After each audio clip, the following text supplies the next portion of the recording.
వెంకటేశ గోవింద, శ్రీనివాస గోవింద, శ్రీ వెంకటేశ గోవింద, భక్తవత్సల గోవింద, భాగవత ప్రియ గోవింద.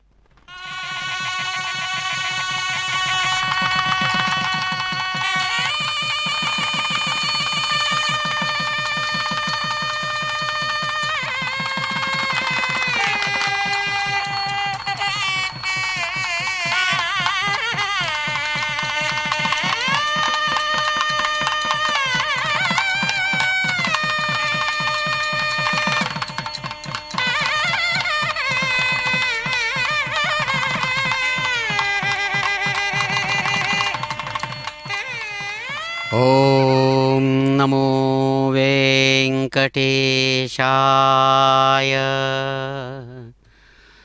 శ్రీవేంకటాచలాధీశం శ్రియాధ్యాసితవక్షసం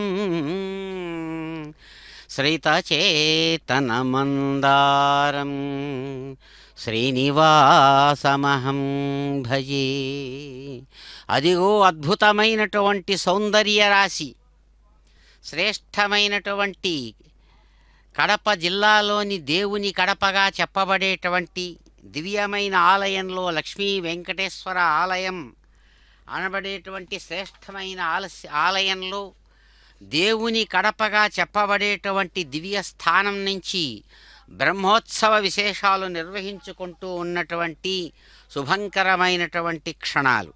శుభ సాయం అంటూ చక్కగా కాల విశేషంలో 33 గడియలు జరుగుతున్నటువంటి హిందూ సమయాన్ని ఇప్పుడు ప్రస్తుతం అనుసరించి ఈ విశ్వావసునామ సంవత్సరం దక్షిణాయనం హిమవంత ఋతువులో చక్కగా అద్భుతమైనటువంటి మాఘమాసంలో తృతీయ తిథిపూర్వకంగా శుక్లపక్షంలో శతభిష నక్షత్రయుక్తంగా సాగేటువంటి ఈ బుధవారం సాయంకాలం అదిగో 33 గడియల 17 విఘడియలు జరుగుతున్నటువంటి ఈ శుభ సమయంలో అదిగో అందమైనటువంటి అద్భుతమైన సప్తగిరి సుందర సార్వభౌముడు ఈయన యొక్క స్థానమైనటువంటి వెంకటాచలానికి కదలి రావడానికి ఆరంభ స్థితిలో దేవుని కడపగా చెప్పబడేటువంటి దివ్య స్థానం అద్భుతమైనటువంటి వైఎస్ఆర్ కడప జిల్లాగా చెప్పబడేటువంటి కడప జిల్లాలోని కడప పట్టణం నుంచి 2 కిలోమీటర్ల దూరంలో అద్భుతంగా ఉన్నటువంటి ఆ దివ్యమైనటువంటి లక్ష్మీ వెంకటేశ్వర ఆలయంలో శ్రేష్టమైనటువంటి బ్రహ్మోత్సవాలు నిర్వహించుకుంటూ ఈ బుధవారం శుభ సాయంకాలం నాడు తెల్లని గొడుగుల కింద నల్లని దేవుడుగా సుప్రసిద్ధమైన స్వామి వెంకటనాయకుడు అద్భుతమైనటువంటి రీతితో అదిగో సింహవాహనం మీద తాను చక్కగా ప్రత్యక్షమై బ్రహ్మోత్సవాలలో 3వ దినం సాయంకాల సమయంలో సమస్తమైనటువంటి భక్తులకు కూడా ఆనంద హేళను చక్కగా పంచిస్తూ చల్లని చిరునవ్వులతో స్వామి సింహవాహనుడుగా ప్రత్యక్షమై దేవుని కడప ఆలయ పరిసరాల్లోని రాజవీధులలో శ్రేష్టమైనటువంటి తన యొక్క కాంతివంతమైనటువంటి కన్నులతో స్వయంగా సింహవాహనం మీద వెంకట సింహుడు అదిగో అద్భుతంగా చక్కగా వస్తూ ఉన్నటువంటి శుభంకరమైనటువంటి క్షణాలు. బ్రహ్మోత్సవాలలో అద్భుతంగా ఈ 3వ దినం సాయంకాలం సింహం మృగరాజుగా అదిగో అద్భుతమైనటువంటి తన యొక్క కోరలు సాచి స్వామివారి పరాక్రమాన్ని సూచిస్తూ ఉండగా అదిగో వెంకట నాయకుడు అందమైనటువంటి అద్భుతమైన పాండ్య కిరీటాన్ని స్వయంగా ధరించిన వాడై ఆకాశపు రంగుతో కూడిన విశాలమైనటువంటి వెడల్పాటి అంచుతో కూడిన చక్కని కాషాయపు రంగు కెంజాయ రంగు ఆ శ్రేష్టమైన వస్త్రాన్ని ధరించినటువంటి వారే అద్భుతమైన మఖమల్ కోటును ఆకాశవర్ణంలో ప్రకాశించే మఖమల్ కోటును ధరించి చక్కగా విశాలమైనటువంటి ఆ గజపుష్పమాల శిరస్సు నుంచి క్రిందికి వేలాడుతుండగా అదిగో పాంచరాత్ర ఆగమ విధాన విశేషాన్ని అనుసరించి ఆచార్యులు చక్కగా కైంకర్య పరులు తనను సేవిస్తూ ఉండగా స్వామి మృగాణాంచ మృగేంద్రోహం అని తనను తానుగు చెప్పుకున్నటువంటి భగవద్గీతలో చెప్పినట్లుగా కృష్ణ భగవానుడు స్వయంగా చెబుతాడు. సింహం యొక్క విశిష్టతను చెబుతూ మృగాల్లో సింహాన్ని నేనే, సింహము అంటే శ్రేష్టమైనది అని అర్థం. అటువంటి అద్భుతమైనటువంటి శ్రేష్టమైన మృగరాజుగా చెప్పబడే సింహం మీద అదిగో శ్రియకాంతాయ కళ్యాణ నిధయే నిధయేర్థినాం శ్రీవేంకట నివాసాయ శ్రీనివాసాయ మంగళం అంటూ ఆచార్యులు అడుగడుగున ఆనంద కర్పూర నీరాజనాన్ని అందిస్తుండగా భక్తులు అదిగో అద్భుతమైనటువంటి తమ యొక్క భావ ప్రవాహ విశేష ఆనందాన్ని తమ యొక్క నాట్య రీతులలో కళారూపాలుగా స్వామి ముందు ప్రదర్శిస్తూ ఉండగా అయ్యవారు చక్కగా ఊరేగింపు సేవలో సింహవాహనుడిగా బయలుదేరుతూ ఉన్నటువంటి శుభంకరమైనటువంటి క్షణాలు. వాహన మంటపం నుంచి స్వామి అలవోకగా కదులుతూ చక్కగా తాను వస్తున్నారు. అటువంటి స్వామి దివ్య వైభవ విశేషాన్ని విష్ణు సహస్రనామం సింహ శబ్దంతో 2 మార్లు చక్కగా చెబుతుంది. అటువంటి స్వామి యొక్క దివ్యమైనటువంటి అదిగో ఆ భగవత్ సౌందర్యాన్ని దర్శిస్తాం. స్వామి అలవోకగా కదిలి ముందుకు వస్తూ ఉన్నారు. ఏడుకొండలవాడ వెంకటరమణ గోవింద గోవింద.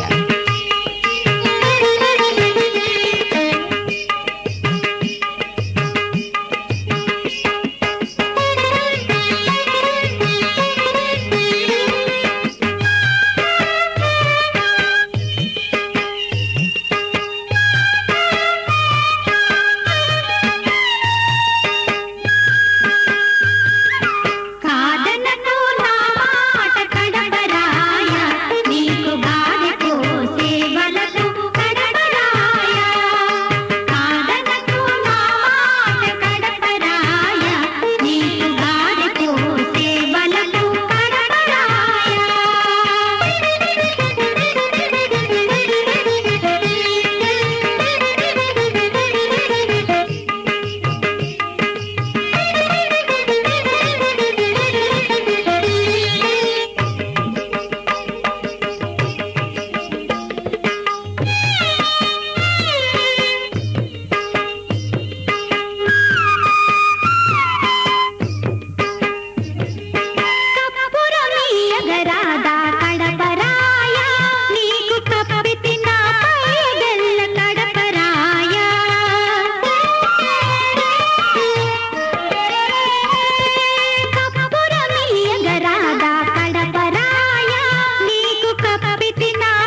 వెంకటేశాయ. లక్ష్మీ వెంకటేశ్వర ఆలయంగా సుప్రసిద్ధమైనటువంటి దేవుని కడప ఆలయం కడప పట్టణానికి 2 కిలోమీటర్ల దూరంలో ప్రాచీనమైనటువంటి ఆలయంగా, అతి ప్రసిద్ధమైనటువంటి ఆలయంగా కడప మండల దివ్యక్షేత్రాల్లో చక్కగా చెప్పబడుతుంది. ఇంతకు పూర్వం తిరుపతి యాత్రకు బయలుదేరేటువంటి యాత్రికులకు మార్గం ఇదే. కాబట్టే దేవుని కడపలో వెలిసి ఉండేటువంటి ఈ లక్ష్మీ వెంకటేశ్వర స్వామిని దర్శించిన తర్వాతనే తిరుమల క్షేత్రం వెంకటాచలం మీద ఉండేటువంటి తిరుమలేశుని దర్శించడం సాంప్రదాయంగా భావించబడేది. అట్లాంటిది ఈ ఆలయం మహాభారత కాలం నాటి కృపాచార్యులు, ద్రోణాచార్యులు, కృపాచార్యులు ఇద్దరు ఉన్నారు. వారిలో కృపాచార్యుల యొక్క ప్రతిష్టగా వెంకటేశ్వరుని ప్రతిష్ఠించినట్లు ప్రతీతి ఉంది. అంతేకాదు తిరుమల చాలా పాపనాశక క్షేత్రమైతే కడప హనుమత్ క్షేత్రంగా చెప్పబడుతుంది భక్తుల మధ్యలో. కాబట్టి వెంకటేశ్వర స్వామి యొక్క ఆలయం, ఇక్కడ లక్ష్మీ వెంకటేశ్వర స్వామి ఆలయంలో స్వామి వెనుక భాగంలో ఆంజనేయ స్వామి విగ్రహం ఉంది. 14వ శతాబ్దానికి చెందినటువంటి వైష్ణవాచార్యులైనటువంటి వేదాంత దేశిక స్వామి ఇక్కడ ఆయన చేత కూడా ఆరాధించబడినట్లుగా ఈ దేవుని కడప ఆలయం చెబుతారు. దేవుని కడప అనేటువంటి మాట ఈ తిరుమల క్షేత్రానికి రావడానికి భక్తులు ఎలాగైతే ఇంట్లోకి పోవడానికి ఏ ఇంటికైనా గడప అనేది, ద్వారబంధం అనేది ఎలా ఉంటుందో అట్లా తిరుమల క్షేత్రానికి ఈ కడప ప్రాంతం, ఈ ఆలయం ప్రాంతం గడప లాంటిది. అందుకనే దేవుని కడప అని ఇక్కడ ఈ ఆలయాన్ని అంటారు. అందుకని దేవుని కడప లక్ష్మీ వెంకటేశ్వర ఆలయం అని. కాబట్టి ఇక్కడ ఇది చాలా సుప్రసిద్ధమైనటువంటి విజయనగర సామ్రాజ్యాన్ని స్థాపించినటువంటి హరిహరరాయలు, బుక్కరాయలు, అలాగే వంశీయుడైనటువంటి నరసింహరాయలు, ఆంధ్రభోజుడైనటువంటి శ్రీకృష్ణదేవరాయలు ఈ స్వామికి ఎన్నో ఆభరణాలు, మడిమాన్యాలు ఇచ్చినట్లుగా మనకు చరిత్రలో తెలుస్తుంది. అంతేకాదు నంద్యాల ప్రాంతంలో నంద్యాల ఔబళేశ్వర దేవ మహారాజు ఈ స్వామి కైంకర్యానికి భూదానం మహామండలేశ్వర తిమ్మయ్య దేవ మహారాజు ఉదయగిరి సీమలో ఉన్నటువంటి గ్రామం ఒకదాన్ని కూడా ఈయనకు ప్రాచీన కాలంలో అందించినట్లుగా తెలుస్తుంది. అంతేకాదు అరణం సర్వప్ప అనేటువంటి ఆయన కిరీటాన్ని సమర్పించారంట ప్రాచీన కాలంలో.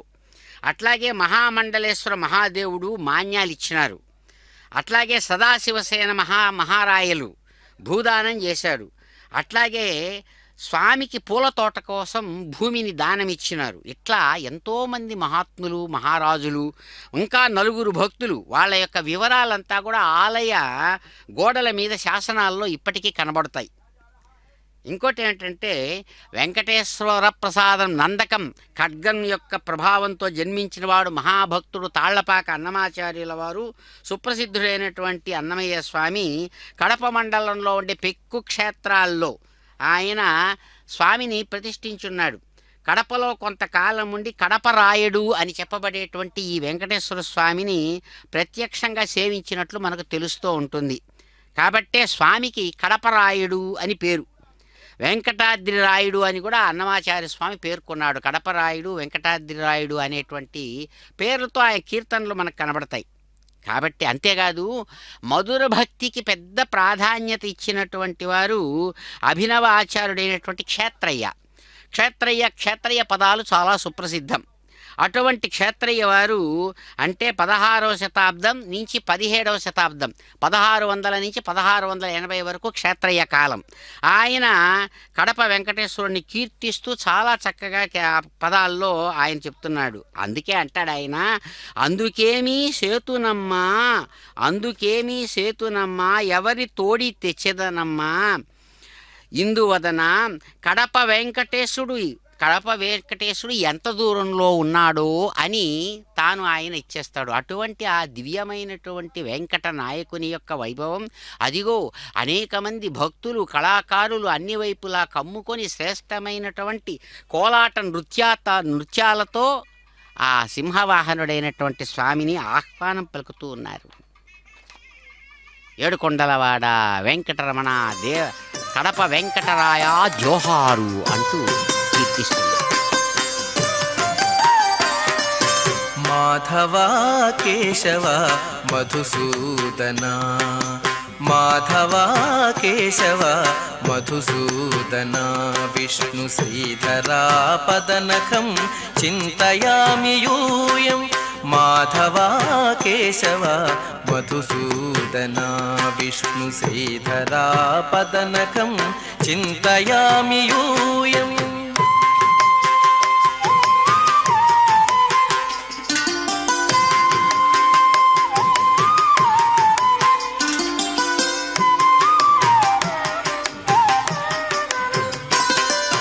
వామన గోవింద వాసుదేవ ప్రద్యుమ్న రామ రామ కృష్ణ నారాయణాచ్యుత వామన గోవింద వాసుదేవ ప్రద్యుమ్న రామ రామ కృష్ణ నారాయణాచ్యుత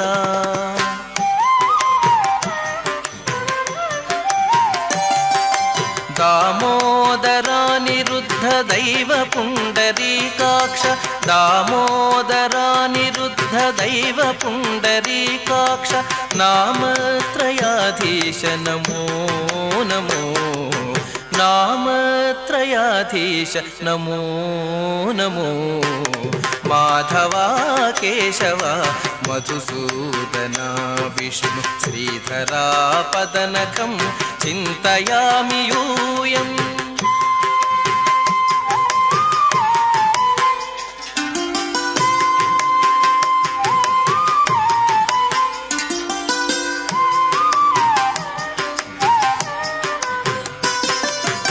పురుషోత్తమా పుండరీకాక్ష దివ్య హరి సంకర్షణ అధోక్షజా పురుషోత్తమా పుండరీకాక్ష దివ్య హరి సంకర్షణ అధోక్షజా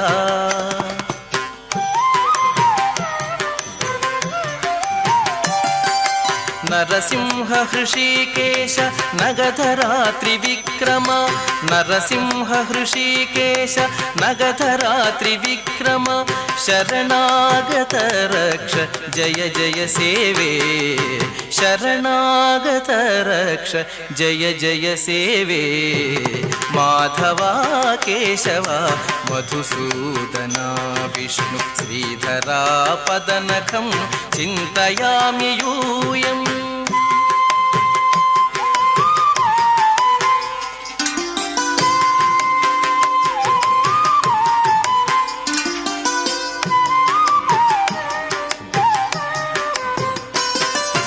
మహిత జనార్దన మధ్య కూర్మ వరాహ సహజ భార్గవ బుద్ధ జయతురగ కల్కి మహిత జనార్దన మధ్య కూర్మ వరాహ సహజ భార్గవ బుద్ధ జయతురగ కల్కి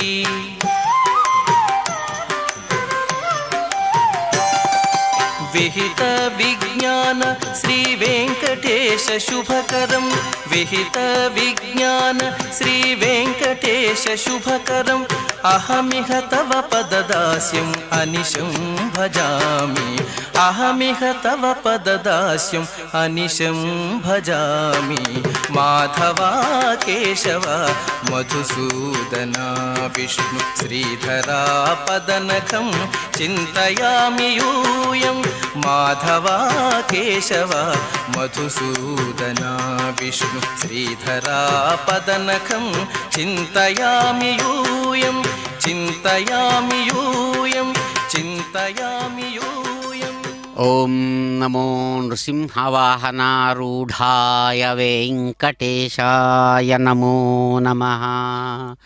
అద్భుతమైనటువంటి సింహవాహనం మీద అలవోకగా మొలక నవ్వులతో కూడినటువంటి స్వామి ఎంతో సంతోషంగా భక్తులను అనుగ్రహిస్తూ వస్తున్న శుభక్షణాలలో అదిగో అద్భుతమైనటువంటి ఆ కోలాట నృత్యాలతో స్వామివారికి స్వాగతం పలుకుతూ ఉన్నారు భక్తులు.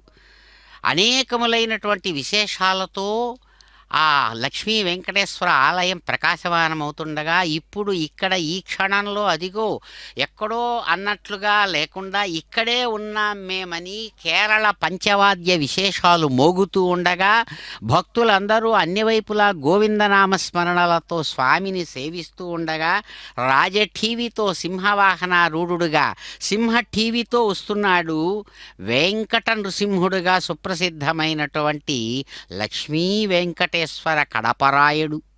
అందుకనే అంటున్నారు, సాక్షాత్తు క్షేత్రయ్య లాంటి మహానుభావులు ఎవరినైతే కీర్తించారో ఆ స్వామి ఎంతో సంతోషంగా ఇక్కడ భక్తులను అనుగ్రహిస్తున్నారు ఈ విశ్వావసునామ సంవత్సర బ్రహ్మోత్సవ శుభ సమయంలో.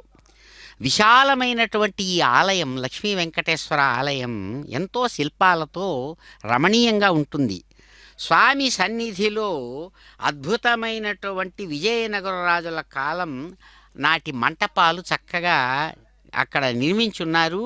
చాలా శిల్ప సౌందర్యంతో మెరుస్తూ ఉంటుంది ఆలయం. అందులో తాండవ గణపతి యొక్క శిల్పం చాలా మనోహరంగా కనబడుతుంది ఆ అద్భుతమైనటువంటి ఆ స్వామి సన్నిధిలో ఉండేటువంటి మండపంలో. అంతేకాదు అనేక విశేషాలను, చారిత్రకమైన విశేషాలను తనలో దాచుకున్నటువంటిది ఈ ఆలయం. ఆలయ నిర్మాణం రాజకుటుంబీకులకు సంబంధించినటువంటిదని భావించబడుతోంది చారిత్రక విశేషాలు కలిగినటువంటి చారిత్రకుల చేత. ఏమంటే ఆలయ గోపురం ఏదైతే ఉందో అది మట్ల రాజుల కాలంలో నిర్మించబడినట్లుగా చెప్పుతూ ఉన్నారు. ఆ గోపురం, ఆలయంలో ఉన్నటువంటి గోపురం, అట్లాగే తిరుపతిలో ఉండేటువంటి గోవిందరాజస్వామి ఆలయ గోపురం ఒకే కాలంలో నిర్మించబడినట్లు తెలుస్తూ ఉంది. కాబట్టి అంతేకాదు ఆంగ్లేయుడుగా జన్మించినటువంటి ఆయన ఆస్తిక శిరోమణి అని చెప్పవచ్చు. కడప మండలానికి కలెక్టర్గా పనిచేసినాడు సర్ థామస్ మన్రో. ఆ సర్ థామస్ మన్రో కడపరాయన్ని సేవించినట్లుగా ఆలయ గోపురం మరమ్మతులకు సహాయం చేసినట్లుగా మనకు చక్కగా తెలుస్తుంది. అంతేకాదు ఈస్ట్ ఇండియా కంపెనీ ఇక్కడ ప్రభుత్వం దేవుడి కడపలో దేవాలయాలకు ఆర్థిక సహాయం చేసినట్లుగా తెలుస్తోంది. ఆర్థిక సహాయం చేసేది. వెంకటేశ్వరుడికి ఏడాదిలో మెకంజీ కైఫియత్తులో చెబుతున్నారు 72 కంఠేరాయి వరహాలు, రథోత్సవానికి 86 కంఠేరాయి వరహాలు, సోమేశ్వర స్వామికి 24 కంఠేరాయి వరహాలు సహాయం అందేది అని ప్రతి శనివారం కూడా దేవుడి కడప ఆలయం అర్చకులు సమీపంలోని పాలకొండరాయుడికి పూజా పునస్కారాలు చేసేవని మెకంజీ కైఫియత్ 4వ వాల్యూంలో చక్కగా చెప్తూ ఉంది. ఇట్లా అద్భుతమైనటువంటి విశేషాలతో కూడినటువంటి లక్ష్మీ వెంకటేశ్వర ఆలయం లోపల మొలక నవ్వులతో కూడినటువంటి వెంకటేశ్వర స్వామి చక్కగా ప్రసన్న వదనంతో భక్తుల పాలిటి కల్పవృక్షంగా పూజలు అందుకుంటూ ఉన్నారు. కాబట్టి ఆంజనేయ స్వామికి ముందు వైపున మూలమూర్తి అయినటువంటి స్వామి శ్రీనివాస స్వామి వెంకటేశ్వర స్వామి ప్రత్యక్షమై ఉన్నారు. ఆయన స్వామి వక్షస్థలం మీద శ్రీవత్స చిహ్నంతో కూడినటువంటి మహాలక్ష్మి మూర్తి చాలా అందంగా మలసబడి ఉంది అమ్మవారు. ఇలా స్వామివారి శిలామూర్తి మీద యజ్ఞోపవీతాలు, 4 కంఠాభరణాలు చక్కగా చెక్కబడి ఉన్నటువంటి స్వామి ఎప్పుడు అనుగ్రహిస్తుంటారు. అదిగో అద్భుతమైన రాజగోపుర విశేష కాంతులతో మెరిసిపోతుండగా అనుగ్రహిస్తున్నాడు సింహవాహనం మీద శ్రీనివాస స్వామి కడపరాయుడు. కడపరాయ నన్ను కన్ననాడే ఏలితివి కడపరాయ, కన్నుల మృక్కేము నీకు కడపరాయ, నన్ను గన్ననాడే ఏలితివి కడపరాయ, నన్ను గన్ననాడే ఏలితివి కడపరాయ.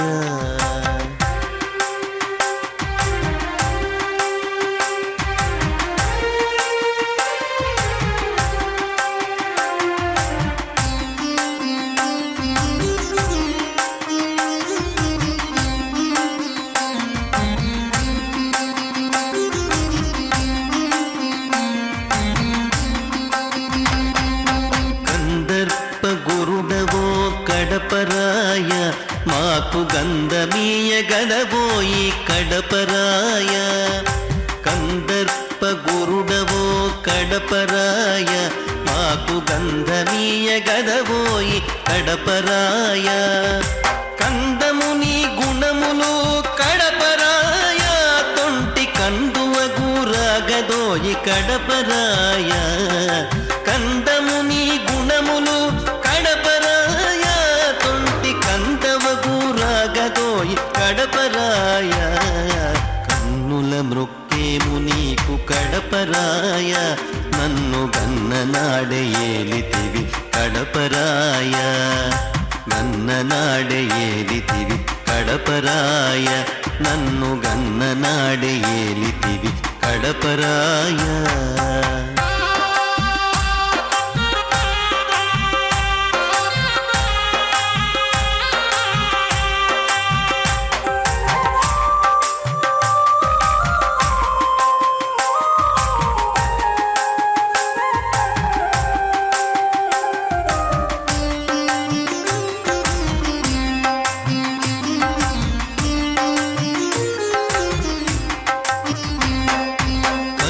పూల వేసి కడపరాయ నేను కలికినంత మెచ్చేవు కడపరాయ కలువ పువ్వులు వేసి కడపరాయ నేను కలికినంత మెచ్చేవు కడపరాయ కలకాలము బాయకు కడపరాయ నీ కలుపుగోలెరుగుదు కడపరాయ కన్నుల మృక్కేము నీకు కడపరాయ నన్ను గన్ననాడే ఏలితివి కడపరాయ కన్నుల మృక్కేము నీకు కడపరాయ నన్ను గన్ననాడే ఏలితివి కడపరాయ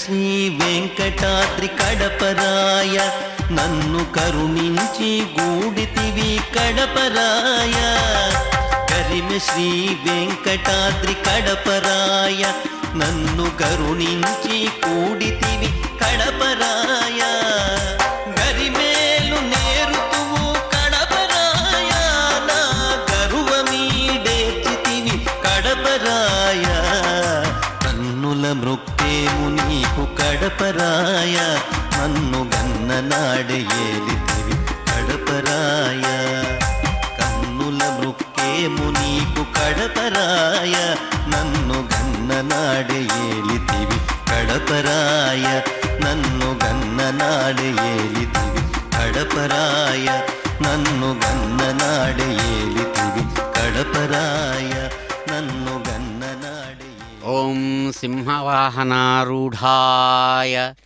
వెంకటేశాయ నమో నమః. పాపపాశ విమోచనం విరోచనేందులోచనం ఫాలలోచనాది దేవసన్నుతం మహోన్నతం శేషతల్పశాయినం మనోరథ ప్రదాయినం సింహశైలమందిరం నృసింహదేవమాశ్రయే. సింహవాహనారూఢుడుగా శ్రీనివాస సింహం చక్కగా ఇక్కడ కడపరాయుడుగా దేవుని కడప దివ్యమైనటువంటి రాజమార్గంలో తాను కదిలి వస్తూ ఉండగా ఆ స్వామిని సింహరూపంతోనే చక్కగా కొలుస్తారు. ఆశ్చర్యం ఏమంటే విష్ణు సహస్రనామంలో 202వ నామం 489వ నామం 2 మాటలు సింహ అని స్వామిని కీర్తిస్తాడు. అంటే మృగరాజైన సింహాన్ని చూచి ఇతర జంతువులు ఎలాగైతే భయపడుతుందో అట్లా దేవతలు మానవులు అందరం మనం తప్పు చేసినట్లయితే స్వామి దండిస్తాడు అనే భయం కలిగి ఉంటారు. కాబట్టి సింహపదం భగవంతుడికి కూడా రూఢిగా వాడము అవుతోంది. కాబట్టి విష్ణుదేవుడు సింహముఖంతో స్వయంగా దుష్టుడైన హిరణ్యకశిపుణ్ణి సంహరించి భక్తుడైన ప్రహ్లాదుని రక్షించాడు. యోగశాస్త్రం ఏం చెబుతుంది? సింహం అనేటువంటిది వాహన శక్తి, అంటే బరువు మోయడానికి కానీ గమన శక్తి, వేగంగా కదలడానికి కానీ ప్రతీకగా చెబుతారు. అందుకనే భారతంలో, మహాభారతంలో భీముడు మొదలైనటువంటి వాళ్ళు సింహబలులు, సింహంతో సమానమైన బలం కలిగిన వాళ్ళని అంటారు. కాబట్టే వెంకటేశ్వర స్వామి ఆలయంలో కూడా, తిరుమల క్షేత్రంలో ఆలయంలో వెంకటాచలం మీద, ఆయన ప్రధానమైన ఆలయంలో ఆనంద నిలయం మీద 4 వైపులా సింహ ప్రతిమలు కనబడతాయి గుడి మీద. దాని లోతులు వెనకకు ఎంత చేసినా సింహం అనేటువంటిది బలానికి ప్రతీకగా, పరాక్రమానికి ప్రతీకగా చెబుతుంది. కాబట్టే స్వామి రక్షణ శక్తికి సంకేతాలుగా సింహాన్ని చెప్పడం జరుగుతుంది. కాబట్టే ఈ బ్రహ్మోత్సవాల్లో వెంకటేశ్వర స్వామి కడపరాయుడుగా ఇక్కడ లేదా అక్కడ ఎప్పుడైనా సరే సింహవాహనుడిగా ఊరేగడం దుష్టజనులైనటువంటి వారిని సంహరించడానికి, భక్తజనులను సంరక్షించడానికి కూడా సంకేతంగా చెబుతుంది. కాబట్టి అంతేకాదు, ఉన్నతమైనటువంటి ఆసనానికి సింహాసనం అని పేరు. సింహాసనం అంటే శ్రేష్టమైనటువంటి ఆసనం. అందుకనే మహారాజు తన యొక్క సభలో అందరికంటే ఎంతో ఎత్తుగా ఉండేటువంటి ఆసనం మీద కూర్చుంటారు. అందుకనే రాజుగారు కూర్చునే ఆసనాన్ని సింహాసనం అని అంటారు. కాబట్టే సింహాసనం, మహారాజు చక్రవర్తి సింహాసనాన్ని అధిష్ఠించి ప్రజలను, రాజ్యాన్ని సంరక్షిస్తాడు.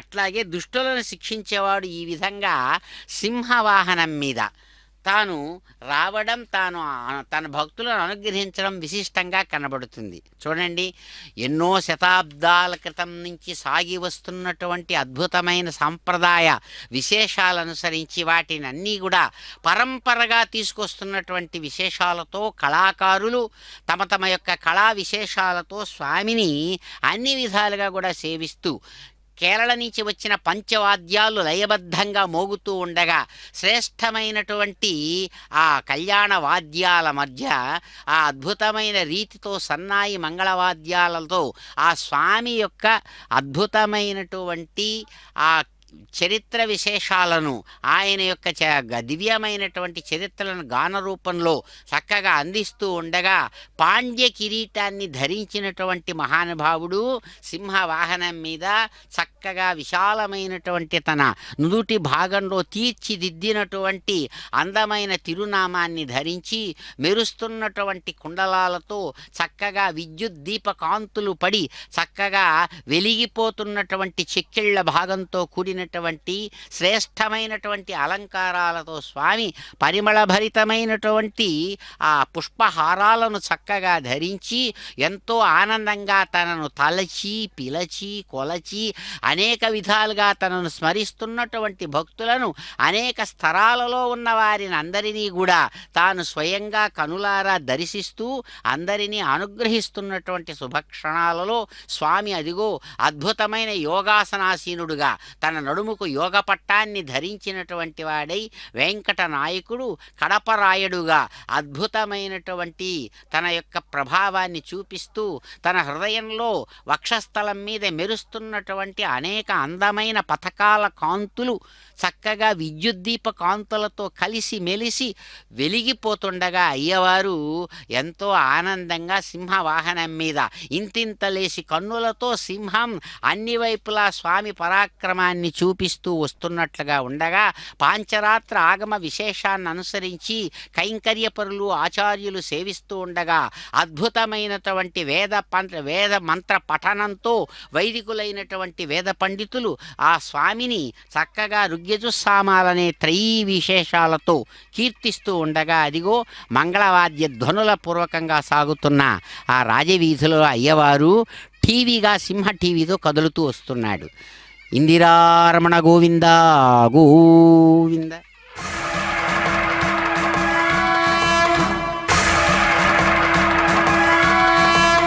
నమితదేవం భజే నారసింహం సుముఖ కరుణేక్షణం సులభ నరసింహం. సుముఖ కరుణేక్షణం సులభ నరసింహం. సుముఖ కరుణేక్షణం సులభ నరసింహం.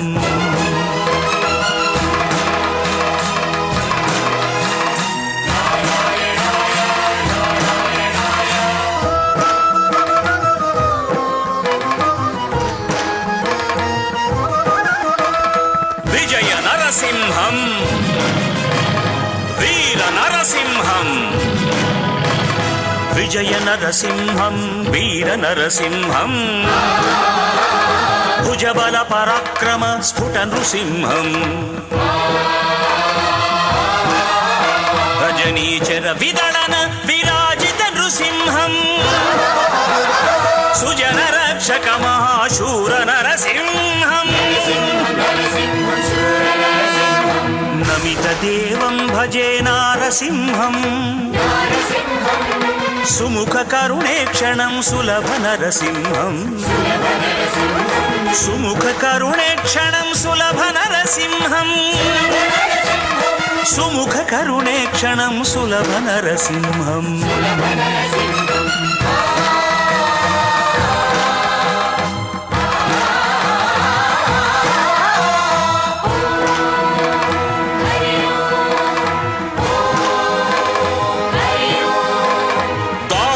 నృసింహం ప్రతాప నరసింహం దారుణ నృసింహం ప్రతాప నరసింహం చారు కళ్యాణ నిశ్చల నృసింహం ధీర చిత్తావాస దివ్య నరసింహం సారయోగానంద చతుర నరసింహం నమిత దేవం భజే నారసింహం సుముఖ కరుణేక్షణం సులభ నరసింహం సుముఖ కరుణేక్షణం సులభ నరసింహం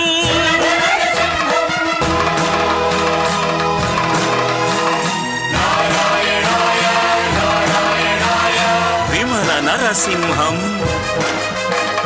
విక్రమ నృసింహం విమల నరసింహం విక్రమ నృసింహం కమనీయ గుణగణాకర నృసింహం అమిత సుశ్రీ వెంకటాద్రి నరసింహం రమణీయ భూషాభిరామ నరసింహం విజయ నరసింహం వీర నరసింహం దారుణ నృసింహం ప్రతాప నరసింహం విమల నరసింహం విక్రమ నృసింహం విమల నరసింహం విక్రమ నృసింహం విమల నరసింహం విక్రమ నృసింహం